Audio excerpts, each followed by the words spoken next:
नमस्कार साथियों, आप स्क्रीन पर जो इन दोनों तस्वीरों को देख रहे हैं, इनमें एक किसी की पत्नी है और दूसरा उसका प्रेमी है।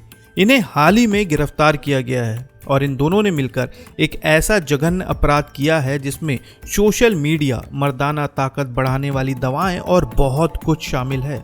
असल में कानपुर में एक ऐसी सनसनीखेज घटना हुई जिसने पूरे इलाके को हिलाकर रख दिया। बिठूर थाना क्षेत्र के ध्रुवनगर इलाके में शनिवार की रात एक व्यक्ति की रहस्यमयी मौत ने सभी को स्तब्ध कर दिया। पुलिस जब मौके पर पहुंची तो मृतक की जेब में शक्तिवर्धक दवाओं के खाली रैपर मिले। शुरुआती जांच में लग रहा था कि मौत शायद दवा की ओवरडोज की वजह से हुई है, लेकिन कहानी कुछ और ही थी। पोस्टमार्टम रिपोर्ट आने तक पूरा मामला रहस्यमय बना हुआ था। मृतक की पत्नी शबाना ने पुलिस और परिवार वालों को यह कहकर शांत करने की कोशिश की कि मौत प्राकृतिक थी। शुरुआती जांच में पुलिस को कई सवालों के जवाब नहीं मिल रहे थे।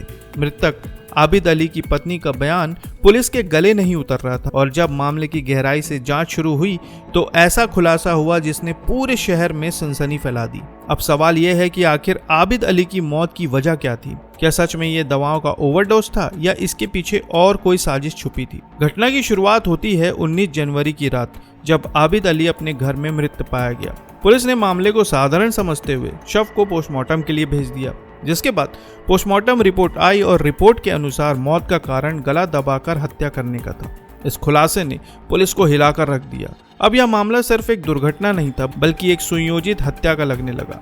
पुलिस ने अपनी जांच तेज की और सबसे पहले मृतक की पत्नी शबाना से पूछताछ शुरू की। शुरुआती पूछताछ में शबाना ने पुलिस को गुमराह करने की कोशिश की। उसने बार बार यही कहा कि उसके पति ने दवा की ओवरडोज ली थी, लेकिन पुलिस को शबाना के बयानों में कई झोल नजर आ रहे थे। शबाना की बातें और उसकी भाव-भंगिमा पर पुलिस को पहले से ही शक था, लेकिन पोस्टमार्टम रिपोर्ट ने शक को पुख्ता कर दिया। अब पुलिस ने शबाना की कॉल डिटेल्स और उसके संपर्कों की जांच शुरू की। इसी दौरान पुलिस को एक ऐसा सुराग मिला जिसने पूरे मामले का रुख बदल दिया। शबाना की कॉल डिटेल्स में एक नाम बार बार आ रहा था, रेहान, जो मूल रूप से उन्नाव का रहने वाला था। वो अचानक इस कहानी का अहम किरदार बन गया। पुलिस ने जब शबाना से रेहान के बारे में पूछा तो उसने पहले झूठ बोलने की कोशिश की, लेकिन पुलिस की सख्ती के बाद शबाना टूट गई और उसने चौंकाने वाले खुलासे किए। शबाना और रेहान की दोस्ती सोशल मीडिया के जरिए हुई थी। करीब एक साल पहले शबाना और रेहान ने इंस्टाग्राम और फेसबुक पर एक दूसरे से बात करनी शुरू की। दोस्ती धीरे धीरे फिर प्यार में बदल गई। शबाना ने पुलिस को बताया कि उसका पति आबिद अली उसे मारता था, पीटता था और इन्हीं हालातों के कारण शबाना रेहान के करीब आ गई। रेहान से उसने अपनी परेशानियां साझा की और दोनों का रिश्ता और गहरा होता चला गया। लेकिन कहानी यहीं खत्म नहीं होती। शबाना और रेहान के रिश्ते की वजह से घर में कलह बढ़ने लगे। आबिद को शक हो गया कि उसकी पत्नी का किसी और के साथ चक्कर है। इसी शक की वजह से घर में अक्सर झगड़े होते। शबाना ने पुलिस के सामने कबूल किया कि उसने अपने पति आबिद को रास्ते से हटाने के लिए रेहान के साथ मिलकर 2 महीने पहले साजिश रची थी। रेहान, जो दिल्ली में ऑटो चलाता था, शबाना के फोन कॉल पर 17 जनवरी को कानपुर आया। उसके साथ उसका दोस्त विकास भी था, जो बदायूं का रहने वाला था। विकास को इस हत्या के बदले पैसे का लालच दिया गया था। रेहान और विकास कानपुर के एक घंटाघर इलाके में स्थित रॉयल होटल में रुके। अगले दिन 18 जनवरी की सुबह शबाना उनसे होटल में मिली और रेहान को 20,000 रुपए दिए। इनमें से 10,000 रुपए रेहान ने विकास को दिए। 18 जनवरी की रात शबाना ने अपने बेटे सलमान को उसके मामा सलीम के घर भेज दिया। घर में अब सिर्फ शबाना और आबिद थे। शबाना ने पहले आबिद को शराब पिलाई और उसे बेहोशी की हालत में सुला दिया। रात के करीब 1 बजे उसने दरवाजा खोलकर रेहान और विकास को अंदर बुलाया। पुलिस की पूछताछ में शबाना ने बताया कि वह खुद अपने पति के सीने पर बैठ गई और उसका सर पकड़ लिया।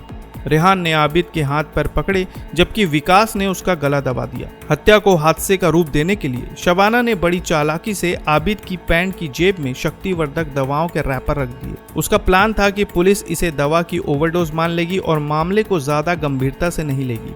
इसके बाद अगले दिन सुबह शबाना ने रोडने पीटने का नाटक किया और पड़ोसियों को बुलाकर कहा कि उसके पति की मौत हो गई है। उसने पुलिस को भी यही कहानी सुनाई कि आबिद ने दवाओं का ओवरडोज लिया था।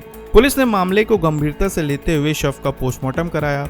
जब रिपोर्ट आई तो इसमें साफ साफ लिखा था कि मौत का कारण गला दबाने की वजह से हुई है। यह सुनकर पुलिस सतर्क हो गई। मृतक के साले सलीम ने भी इस मामले में अहम भूमिका निभाई। उसने पुलिस को बताया कि उसे पहले से ही शक था कि उसकी बहन शबाना का किसी और के साथ रिश्ता है। उसने कई बार देखा था कि रेहान अक्सर शबाना के घर आता जाता था। सलीम ने पुलिस को यह भी बताया कि आबिद और शबाना के बीच अक्सर झगड़े होते थे। पोस्टमार्टम रिपोर्ट के बाद पुलिस ने तुरंत शबाना को गिरफ्तार कर लिया है। रेहान की गिरफ्तारी के बाद उसने पुलिस को बताया कि उसने यह सब शबाना के कहने पर किया था। अब तक की जांच में शबाना, रेहान और विकास तीनों को हत्या और साजिश रचने के आरोप में गिरफ्तार कर जेल भेज दिया गया है। यह मामला सिर्फ एक हत्या का नहीं है दोस्तों, बल्कि रिश्ते में आई कड़वाहट और लालच का एक बहुत बड़ा उदाहरण है।